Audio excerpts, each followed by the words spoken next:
So hello student, welcome back once again in our channel. Student, हमने previous class में NCERT math class 12th के exercise 3.1 को पढ़ लिया था।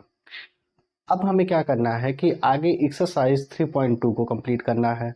लेकिन एक्सरसाइज 3.2 को कंप्लीट करने से पहले हमें यह जानना होगा कि वो एक्सरसाइज सॉल्व कैसे होगी। ठीक, तो उस एक्सरसाइज को सॉल्व करने के लिए हमें आव्यूहों के कुछ गुणधर्म जानने होंगे, उन पे कुछ ऑपरेशंस है, उन ऑपरेशंस को समझने होंगे। उसके बाद हम क्या करेंगे, क्वेश्चन को सॉल्व करेंगे। ठीक, जो मेन हमारा फंडामेंटल है वो ये है कि आव्यूह का योग कैसे निकालना है, आव्यूह का घटाना क्या होगा, आव्यूह का गुणन क्या होगा। अगर ये तीन ऑपरेशन हम समझ लेते हैं तो एक्सरसाइज 3.2 में हमारे लिए कुछ विशेष नहीं रखा है। ठीक, दैट मीन वो बहुत इजी हो जाएगा।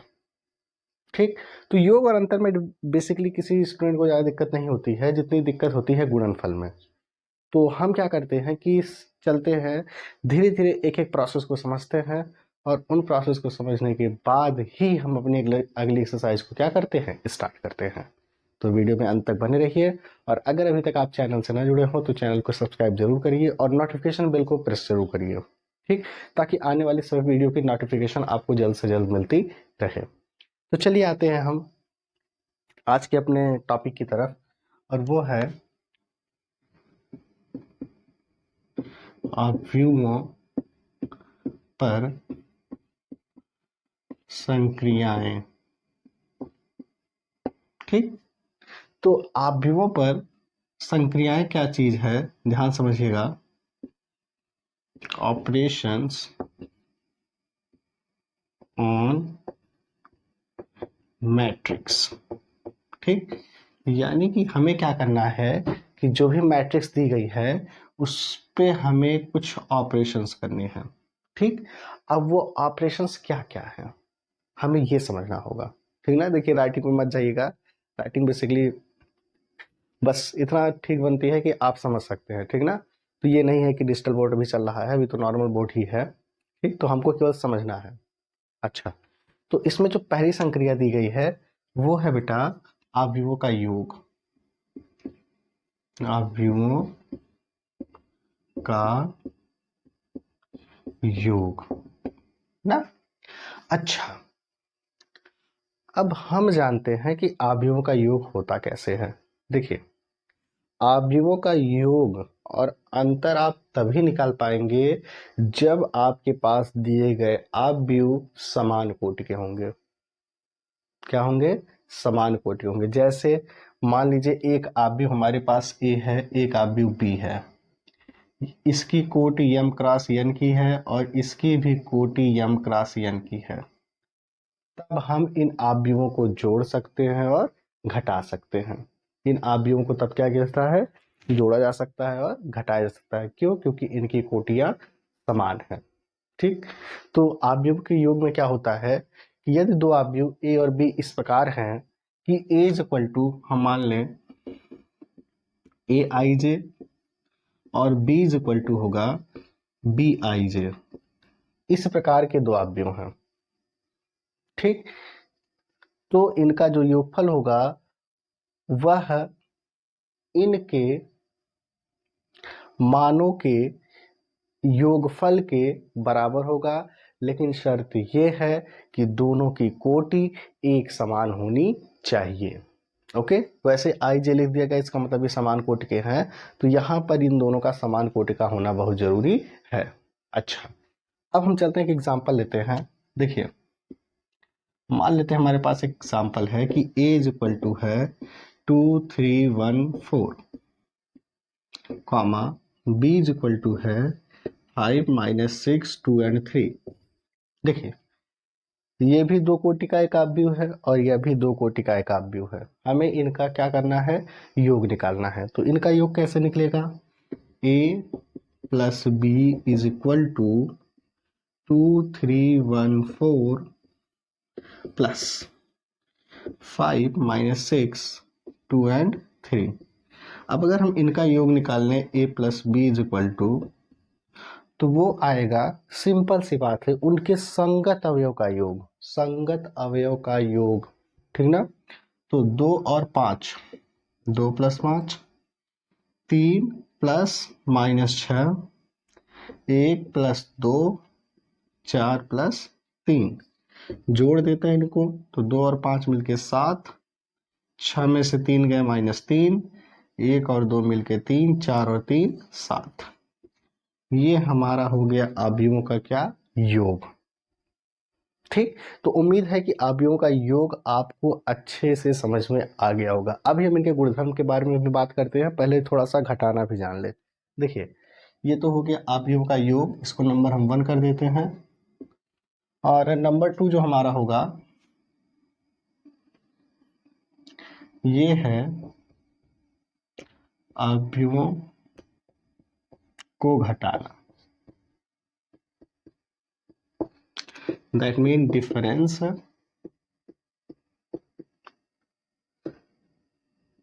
इन मैट्रिक्स। ठीक, तो मैट्रिक्स का डिफरेंस कैसे निकाला जाएगा ये हमको सीखना है। आपकी जानकारी के लिए बता दूं बेटा कि जैसे ही आप लोगों ने योग निकाला है, सेम ऐसे ही घटाना भी निकलेगा। दैट मीन जैसे ये है समान कोट के अवयव ही जुड़ते हैं और समान कोट के अवयव ही घटते हैं। ठीक, अच्छा, अब देखिए जैसे मान लीजिए कि ए हमारा एक अवयव है जिसकी कोटि कितना है, यम क्रॉस n।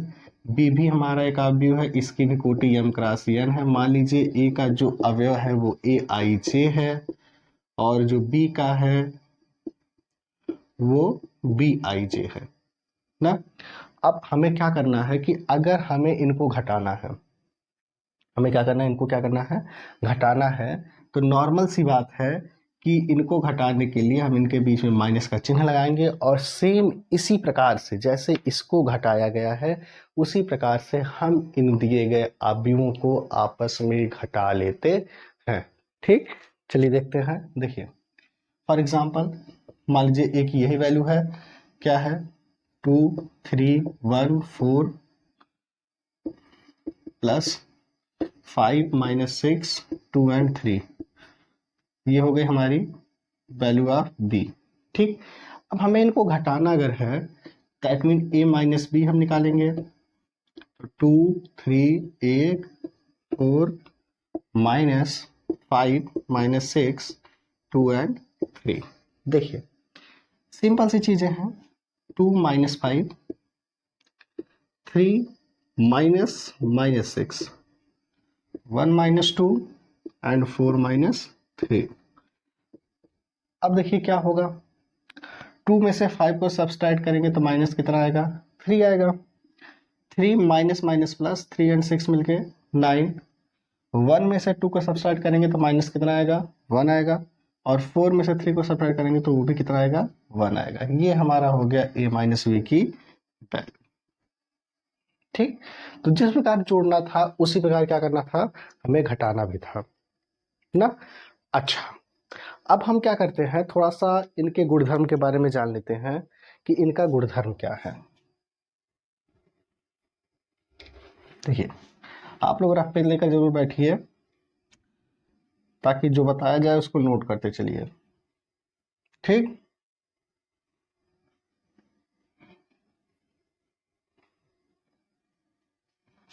और एक चीज और आपको समझा दें, छोटा सा है,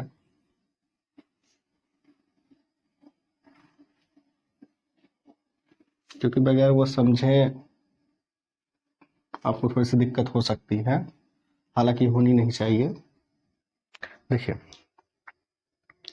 जैसे मान लो a बराबर आपके पास दिया हुआ है 5 6 1 -4 और आपसे कह दिया कि वैल्यू आप 4a निकालिए।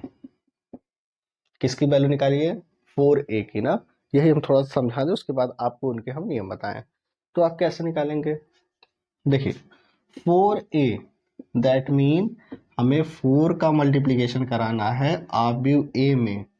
अवयव a का मतलब ये है बेटा कि इस अवयव के सभी अवयव में हमें a का गुणा कराना है।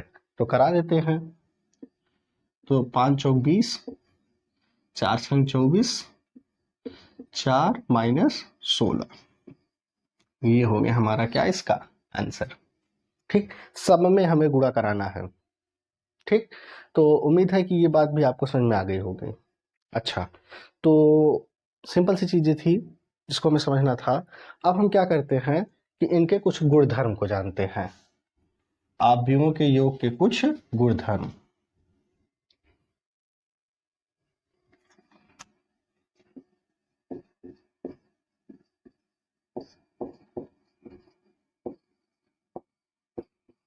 देखिए, आव्यूहों के गुणधर्म को पढ़ने से पहले एक चीज आप जानते रहिएगा कि जब भी मैं आव्यूहों की गुणधर्म की बात बताऊंगा, चाहे वो सहचर्य का नियम हो, चाहे वो क्रम विनिमय का नियम हो, सब में एक चीज दिमाग में रखिएगा, चाहे मैं बोलूं या ना बोलूं, लेकिन तब भी आप दिमाग में रखिएगा कि आव्यूह समान कोटि के हैं।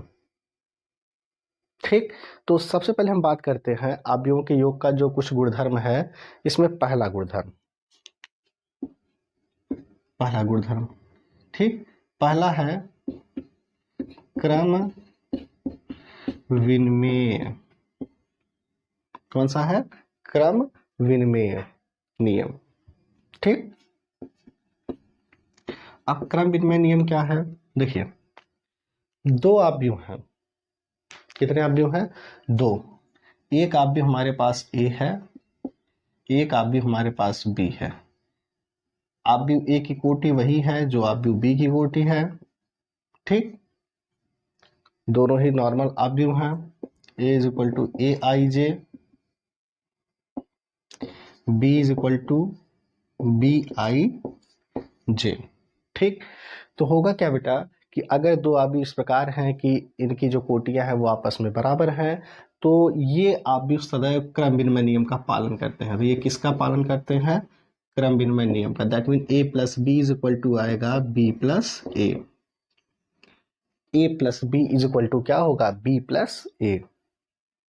ठीक, अच्छा, दूसरा नियम क्या है कि ये साहचर्य नियम का भी पालन करते हैं। किसके नियम का? साहचर्य के नियम का। साहचर्य का नियम। अब साहचर्य का नियम क्या है? सुन लीजिए, जैसे a इज इक्वल टू, वही हमारा सभी सेम है, और ये जो आव्यूह है वो ए आई जे है, तब समान कोटि का। b का मतलब भी वही है, और ये भी बी आई जे है। c का मतलब भी वही है, और ये क्या बेटा? सी आई जे है। तो साहचर्य का नियम क्या कहता है कि a क्या? a प्लस बी प्लस क्या होगा? C is equal to A plus in bracket B plus सी।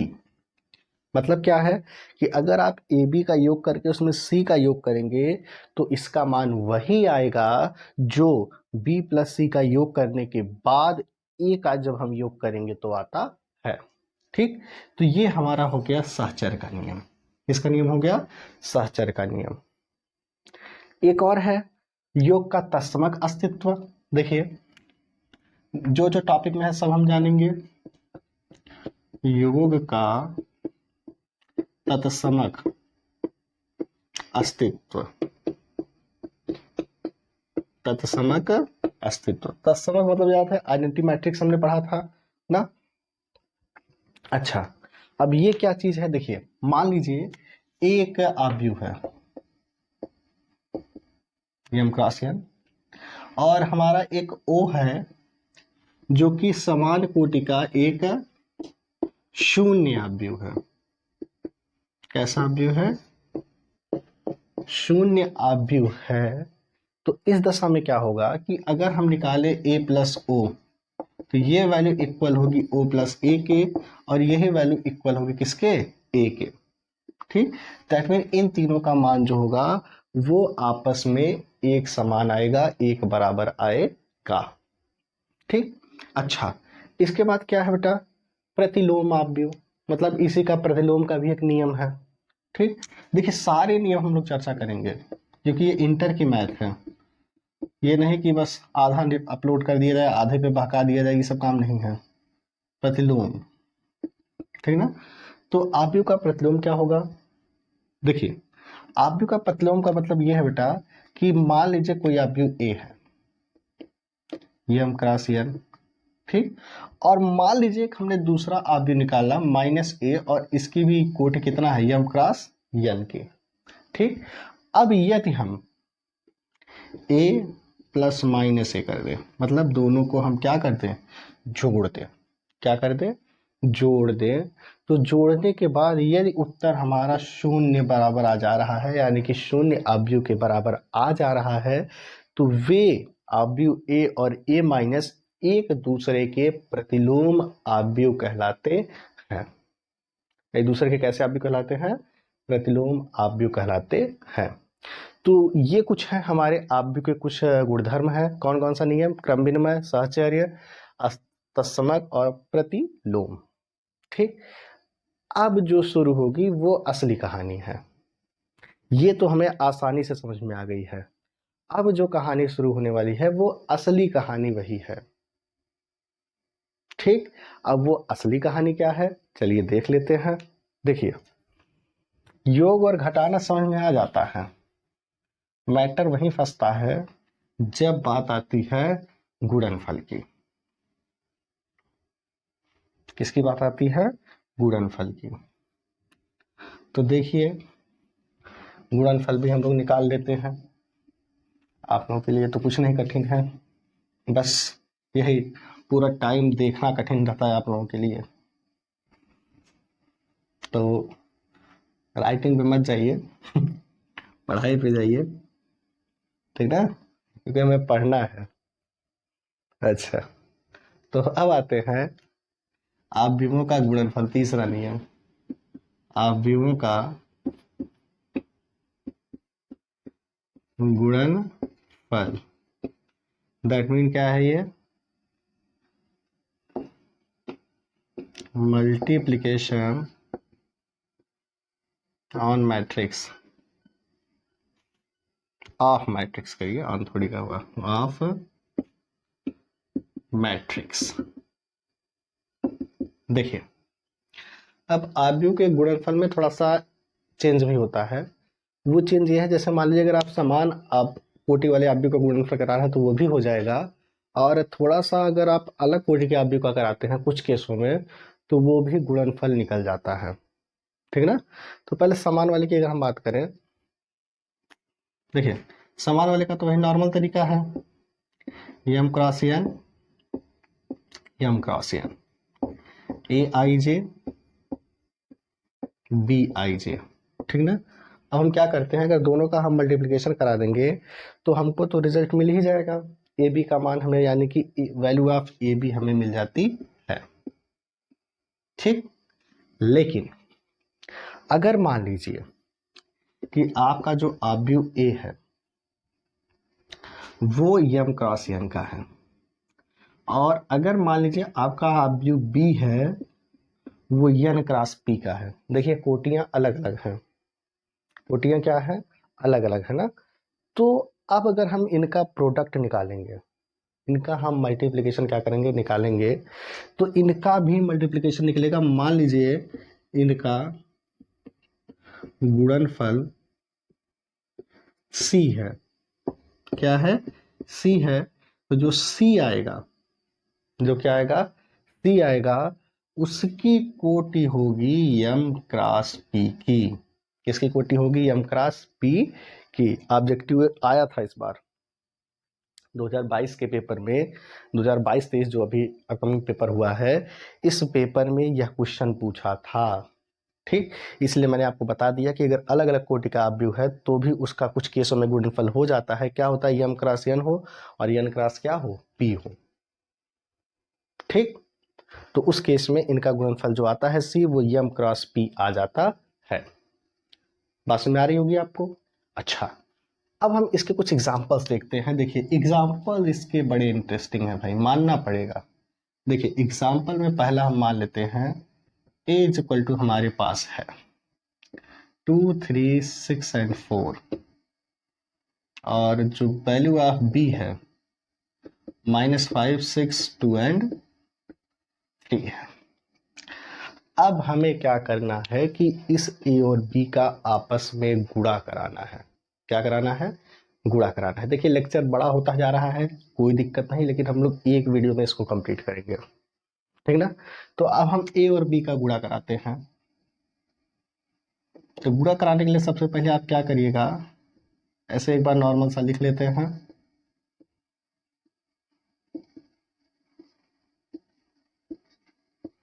ठीक, अब इनका गुणा कैसे होगा, याद रखिएगा दोनों समान कोटि के हैं, अच्छी बात है। विपरीत के होते तब भी अच्छी बात थी। देखिए हम क्या करते हैं, गुणा कराते हैं, रो का गुणा कराएंगे कॉलम में, पंक्ति का गुणा स्तंभ में कराएंगे, चिन्ह बीच में प्लस का लगाएंगे, जैसे नॉर्मल सा गुणा हम लोग करते हैं।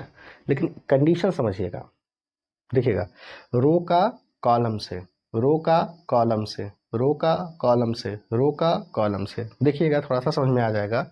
ठीक, तो 2 का गुणा सबसे पहले 5 में हम कराएंगे, यानी कि 2 गुणे -5, बीच में लगाएंगे किसका चिन्ह, प्लस का। 3 का गुणा किस में कराएंगे, 2 में, थोड़ा सा बड़ा लिखते हैं, इसको भी थोड़ा सा बड़ा कर दें ताकि आपको अच्छे से दिखाई दे। ठीक, उसके बाद हम 2 का गुणा किस में कराते हैं, 6 में, दूसरा पद लिखने से पहले प्लस। फिर 3 का गुणा हम किस में कराएंगे, 3 में। ठीक, अब इसका गुणा इनमें हुआ, इसका गुणा इनमें हुआ, इसका मतलब हो गया हमारा ऊपर के दोनों अवयव कंप्लीट हो चुके हैं। ठीक, अब हम आते हैं नीचे की तरफ। देखिए अब नीचे कौन से हैं हमारे दूसरे रो में, 6 और 4। सेम वही प्रोसेस अब हम लागू करेंगे 6 और 4 के लिए। तो 6 का मल्टीप्लाई हम 5 में कराएंगे, फिर 6 का मल्टीप्लाई हम कराएंगे 2 में, सॉरी 4 का मल्टीप्लाई हम कराएंगे 2 में, बीच में किसका चिन्ह लगाएंगे, प्लस का। 6 का मल्टीप्लाई होगा किसमें, 6 में, प्लस 4 का मल्टीप्लाई किसमें होगा, 3 में। अब हम इसका रिजल्ट अगर लिखना चाहें तो 2 पच्चे -10 प्लस 3 गुना के 6, 2 छन 12, 3 त्रिका 9, 6 पंचे 30, 4 गुना के 8, चौचाहा का 36, 4 तिहाई 12। देखिए -10 में से अगर हम 6 को बाहर निकालेंगे तो आ जाएगा माइनस कितना, 4। 12 और 9 कितना आ जाएगा, 21। 30 में से 8 निकाल दो, -22। 36 और 12 कितना आ जाएगा, 48। ये हमारा आ गया इनका क्या, आंसर। ठीक, क्या किया हमने, इन दोनों रो, पहले इस रो का हमने इसमें गुणा कराया, एक अवयव मिला, फिर इसी का दूसरे में कराया, दूसरा वाला मिला, उसके बाद हमने इसको छोड़ दिया, फिर नीचे वाला उठाया, फिर इसका गुणा इसमें कराया, आ गया, फिर इसका गुणा इसमें कराया, आ गया। ठीक ना। अच्छा, अब ये तो हो गई 2/2 की बात। ठीक, अब हमें गुणनफल कराना है किसका, 3/3 का, यानी कि 3/3 के कोटि के अवयव का गुणनफल किस प्रकार होता है, हमें ये कराना है। तो क्या होगा कि जब हम इस प्रकार के अवयव का गुणनफल कराएंगे तो उसमें भी सिंपल सा ही केस लागू होगा, लेकिन थोड़ा सा स्टेप क्या होता है, बड़ा हो जाता है। ठीक, और ये गुणनफल बहुत जरूरी है, गुणनफल ही पूछता ही है नॉर्मली, या तो योग पूछेगा या तो गुणनफल। घटाना थोड़ा सा कम आता है, लेकिन हमें पढ़ना तीनों है।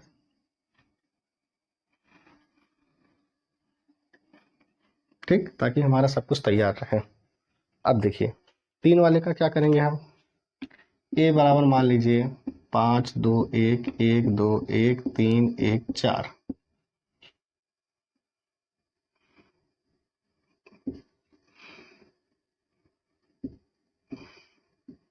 मान लीजिए यही है। ठीक, और अगर हम बी की बात करें, 5 1 3 2 1 1 3 1 3 4 2। ठीक, अब हमें क्या करना है, इसका गुणा कराना है। सेम दिमाग वही लगेगा, बस थोड़ा सा बढ़ा जाएगा इसका कैलकुलेशन। 5 2 1 1 2 2 3 1 4। गुणा कराने के लिए साथ में लिखना होगा, 5 1 3 2 1 1 3 4 और 2 का। देखिए अब हम इनका गुणा किस प्रकार कराएंगे, नॉर्मल सा गुणा। मतलब इन तीनों को उठाएंगे, इन तीनों से कराएंगे, एक अवयव बनेगा, फिर इसका उठाएंगे दूसरे से कराएंगे दूसरा, फिर इसी को उठाएंगे तीसरे से कराएंगे तो तीसरा, फिर इसको भूल जाएंगे, फिर बीच वाले को उठाएंगे सेम प्रोसेस, फिर इसको भूल जाएंगे, फिर लास्ट वाले को उठाएंगे सेम प्रोसेस। मान लीजिए हम एक आग को माइनस कर दे रहे हैं तो थोड़ा सा ये कंफ्यूजन ना पाला जाए, ठीक ना। चलिए देखिए, 5 का गुणा 5 में कराते हैं तो 5 गुणे 5, ठीक, थोड़ा सा टेढ़ा लिखाएगा। फिर 2 का गुणा किस में कराएंगे, 2 में, 2 गुणे 2 प्लस 1 का गुणा कराएंगे किस में, हम 3 में। देखिए इन तीनों का तीनों में हो गया, एक पद हो गए। अगला आते हैं 5 का गुणा 1 में कराएंगे तो 5 गुणे 1 प्लस 2 का गुणा किस में कराएंगे, 1 में 2 गुणे 1, और 1 का गुणा 4 में कराएंगे तो 1 गुणे 4। ओके, थर्ड वाले पे आते हैं, 5 का गुणा 3 में कराएंगे, 2 का गुणा 1 में कराएंगे, और 1 का गुणा -2 में कराएंगे। ठीक, अब इसको भूल जाते हैं क्योंकि तीनों का काम इसने कर दिया है, इसलिए अब इसकी जरूरत हमें नहीं है। अब हम बढ़ते हैं आगे वाले की तरफ। तो 1 का गुणा हम 5 में कराएंगे तो 1 गुणे कितना आ जाएगा, 5। 2 का गुणा 2 में कराएंगे प्लस 2 का गुणा 3 में कराएंगे, इसका एक पद में हो गया। अब 1 का गुणा 1 में, 2 का गुणा 1 में, 2 का गुणा 4 में। आते हैं 1 का गुणा कराएंगे 3 में, 2 का गुणा कराएंगे 1 में, प्लस 2 का गुणा कराएंगे -2 में। ठीक, अच्छा, अब लास्ट वाला बचा है तो 3 का गुणा किसमें होगा, 5 में, और 1 का गुणा किसमें होगा, 2 में, 4 गुणे कितना होगा, 3 में, फिर 3 का गुणा 1 में, 1 का गुणा 1 में, 4 का गुणा 4 में, फिर 3 का गुणा लास्ट वाला बाते हैं, 3 गुणे 3 प्लस 1 का गुणा 1 में प्लस 4 का गुणा -2 में। ठीक, अब जो रिजल्ट ऑफ ए बी आया हमारे पास वो क्या क्या आ गया देखते हैं हम लोग। 5 बचे 25 प्लस 2 दुना के 4 और 3 एकन्नम 3, 5 एकन्नम 5, 2 एकन्नम 2 प्लस 4 एकन्नम 4, 5 तिहाई 15, 2 एकन्नम 2, फिर -2 ना, 1 पंजे 5, 2 दुना के 4, यहाँ से 3 दुना के 6, 1 एकन्नम 1, 2 एकन्नम 2 प्लस 4 दुना के 8, 1 तिक्के 3, 2 एकन्नम 2 -4। ठीक, 3 पचे 15, 2 एकन्नम 2 प्लस 4 तिहाई 12, 1 तिक्के 3, 1 एक्के 1 प्लस 4 चौ 16, 3 त्रिक्का 9 प्लस 1 एकन्नम 1 -4 दुना के 8। अब हम इसको नॉर्मल सा सॉल्व कर लेते हैं। देखिए 25 4 29, 29 और 3 32 आ जाएगा, 5 2 7 7 4 11 आ गया, 15, 6 4 10 5 15, 8 2 10 1 11, 3 2 5 में से 4 गया, कितना बचेगा 1, और जो लास्ट वाला हमारा है वो कितना आएगा, 15 12 27, 27 2 29, 16 1 17, 3 20, 9 1 10 में से 8 गया, कितना बचेगा 2। ये हमारा आ गया 2-3 कोटि वाले आव्यूह का गुणनफल। लंबा है लेकिन इंटरेस्टिंग है। ठीक, तो इसको ज्यादा समझना जरूरी है, यही थोड़ा सा हमें डिस्टर्ब करता है, लेकिन हमको डिस्टर्ब होने की कोई जरूरत नहीं है। आगे इसी प्रकार के हो सकता है कि अलग अलग कोटि के ऑपरेशंस आएंगे तो हम उन ऑपरेशंस को भी क्या करेंगे, सॉल्व करेंगे। ठीक, और उन ऑपरेशन को सॉल्व करने के बाद भी हमको कोई समस्या नहीं होगी। ठीक, तो इसको आप लोग क्या करिएगा, एक बार नोट कर लीजिएगा, उसके बाद हम चलते हैं अब आगे की तरफ। ठीक, वीडियो लंबी हो रही है लेकिन अब चूंकि टॉपिक हमारा बड़ा है, क्योंकि हमें अब नेक्स्ट वीडियो में एक्सरसाइज को स्टार्ट करनी है, तो इस वीडियो को हमें थोड़ा सा लंबा बनाना ही पड़ेगा। ये भले ही वीडियो लंबा बने लेकिन आपके लिए बहुत ही ज़्यादा ये वीडियो क्या है, नॉलेजफुल है। ठीक, और एक हम छोटा सा और सोच रहे हैं कि एग्जाम्पल एक ले ही लिया जाए अलग अलग कोटि वालों का, है ना। एग्जाम्पल नंबर 3 मान लो इसको, 1 2 2 1। नॉर्मल सा एक छोटा सा एग्जाम्पल ले रहे हैं आपको 3 कोटि वाला समझाने का। 3 कोटि का मतलब कुछ इस प्रकार से अगर मान लीजिए हो, ये है, ये 2 क्रॉस 2 के कोटि का है, ये है हमारा किसका, 3 क्रॉस 2 की कोटि का है, कि 2 क्रॉस 3 का है, 2 क्रॉस 3 का है। क्यों? क्योंकि इसमें 2 पंक्तियां हैं और 3 क्या है, स्तंभ है। अब इनका गुणा कैसे होगा, देखिए हमने कहा था कि यम क्रॉस यन होना चाहिए, यानी कि ये 2 क्रॉस 2 है और ये 2 क्रॉस 3 है, ये लास्ट वाला और ये लास्ट वाला मैच करना चाहिए, मतलब ये लास्ट वाला और ये फर्स्ट वाला दोनों मैच करना चाहिए। अब चूंकि दोनों मैच कर रहे हैं इसलिए इनका गुणनफल संभव है। ठीक, तो इनका गुणनफल हम कैसे निकालेंगे, देखिए नॉर्मल सा 1 2 2 1 2 3 1 1 2 और 3। सबसे पहली बात वही सेम पुराना प्रोसेस, 1 का क्रॉस कराएंगे 2 में, 2 का क्रॉस कराएंगे किसमें, 1 में, 1 का क्रॉस कराएंगे 3 में, प्लस 2 का क्रॉस कराएंगे 2 में, 1 का क्रॉस कराएंगे 1 में, प्लस 2 का क्रॉस कराएंगे 3 में, 2 का क्रॉस होगा 2 में, प्लस 1 का क्रॉस होगा 1 में, 2 का क्रॉस होगा 3 में, प्लस 1 का क्रॉस होगा 2 में, 2 का क्रॉस होगा 1 में, प्लस 1 का क्रॉस होगा 3 में। सॉल्व कर लेते हैं, छोटा सा है, 2 plus 2 3 plus 4 1 plus 6, 4 plus 1 6 plus 2 2 plus 3।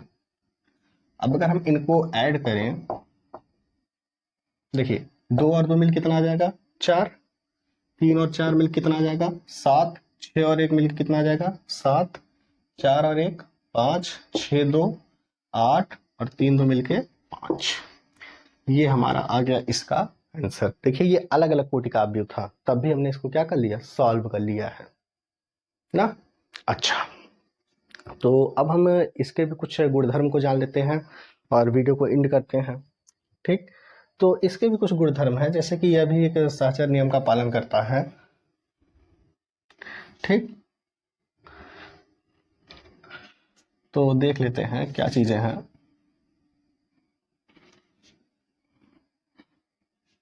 ये लाइन हम फिर से खींच लेते हैं छोटी सी। देखिए अब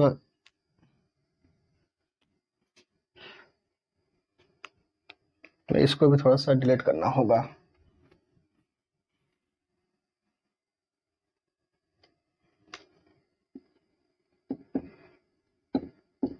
अवयवों के गुणनफल का कुछ गुणधर्म ना। अब इनका भी कुछ गुणधर्म है, क्या क्या गुणधर्म है, जैसे ये किसका पालन करते हैं, साहचर्य नियम का, साहचर्य नियम। ठीक, अब साहचर्य नियम क्या है, वही अगर मान लीजिए 3 अवयव हैं आपके पास, एक ए है, एक बी है, एक क्या है, सी है, 3 अवयव आपके पास दिए गए हैं। अब हमने कहा था कि 2 केसेस हो सकते हैं, या कोटि समान होगी या कोटि अलग अलग होगी, लेकिन कोटि अलग अलग वाले में कुछ स्पेशल केस ही है जिनका हम मल्टीप्लिकेशन करा सकते हैं। जैसे अगर मान लीजिए 2 क्रॉस 3 का हम मल्टीप्लाई कराना चाहे 4 क्रॉस 3 से, तो ये संभव नहीं है। ठीक, इसीलिए वो हमने कहा कि कुछ स्पेशल केस के लिए ही ये क्या है, संभव है। ठीक, तो मान लीजिए अगर ए बी सी 3 क्या है हमारे पास, गिवन मैट्रिक्स है। देखिए अब थोड़ी सी बोलने की स्पीड बढ़ रही है लेकिन समझाने का तरीका वही रहेगा। देखिए ए बी और क्या है, सी है, तो जो हमारा सहचर्य का नियम कहता है वो ये कहता है A B C is equal to multiplication of A B C. क्या क्या चीज है, देखिए ए बी का गुणा कराइए, उसके बाद उसमें सी का गुणा कराइए, या बी सी का गुणा कराने के बाद उसमें आप किसका गुणा कराइए, ए का कराइए, मतलब वही है, रिजल्ट वही आना है। ओके, तो इसको हम थोड़ा सा अंडरलाइन कर देते हैं, अंडरलाइन मतलब बॉक्स में कर देते हैं। दूसरा क्या है, वितरण का नियम। वितरण का नियम, वितरण के नियम में भी वही बात है कि मान लीजिए 3 अवयव हैं, ए बी और सी। ठीक, तो वितरण का नियम 2 प्रकार से समझ सकते हैं हम। पहले में क्या होगा, ए पार्ट वाले में देखिए, ए बी प्लस सी अगर आप कर रहे हैं तो ये इक्वल होगा ए बी प्लस किसके, ए सी के। जबकि बी पार्ट अगर आप दूसरा वाला कर रहे हैं तो उस केस में A plus B multiplication of C is equal to A C plus B C. देखिए दोनों का मतलब वही है कि आप b प्लस सी निकाल कर अगर a का मल्टीप्लिकेशन कराते हैं तो वो इक्वल होगा ए बी के मल्टीप्लिकेशन प्लस ए सी के मल्टीप्लिकेशन, दोनों के सम के, यानी कि दोनों के योग के। वही काम यहाँ है कि यदि आप a प्लस बी का आप निकालते हैं योगफल, उसके बाद सी का गुणा कराते हैं तो ये बराबर होगा ए सी और बी सी के गुणनफल के योग के। मतलब ए और सी का गुणा आप कराएंगे, फिर बी और सी का गुणा कराएंगे, उसके बाद दोनों को आप क्या करेंगे, जोड़ देंगे। तीसरा हमारे पास जो है वो है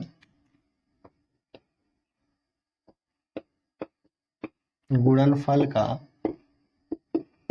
तत्समक अस्तित्व। ये योग में भी था, ये गुणनफल में भी है, थोड़ा सा अलग है, जो हमको क्या करना है, समझना है। देखिए अब ये क्या होगा, सेम वही है। मान लीजिए अगर आई आपके पास एक आइडेंटिटी मैट्रिक्स है और एक अवयव आपके पास ए दिया हुआ है, ठीक, मैट्रिक्स है और ये एक आपके पास कोई गिवन अवयव है, तो जो आपका मल्टीप्लिकेशन ए आई आएगा वो इक्वल होगा आई ए के, और वही इक्वल होगा किसके, ए के। वही किसके इक्वल होगा, ए के भी इक्वल होगा। तो ये गुणनफल के कुल मिला के 3 नियम हैं जो हमने आसानी से और अच्छे से समझ लिए हैं। ठीक, तो उम्मीद है कि आज का लेक्चर आपको पसंद आया होगा, आज की वीडियो आपको पसंद आई होगी, क्योंकि हमें एक ही वीडियो में पूरा इसको कवर करना था और वो हमने आसानी से और अच्छे से कर लिया है। ठीक ना, तो आप लोग का ये वीडियो देखने के लिए बहुत बहुत धन्यवाद। आप लोग बस क्या करिए कि मन से पढ़ाई करिए, और हाँ, जितने लोग अभी तक चैनल से नहीं जुड़े हैं कृपया करके वो चैनल को सब्सक्राइब कर लीजिए और नोटिफिकेशन बेल को प्रेस कर लीजिए, क्योंकि सो मच फॉर वॉचिंग। मिलते हैं नेक्स्ट वीडियो में।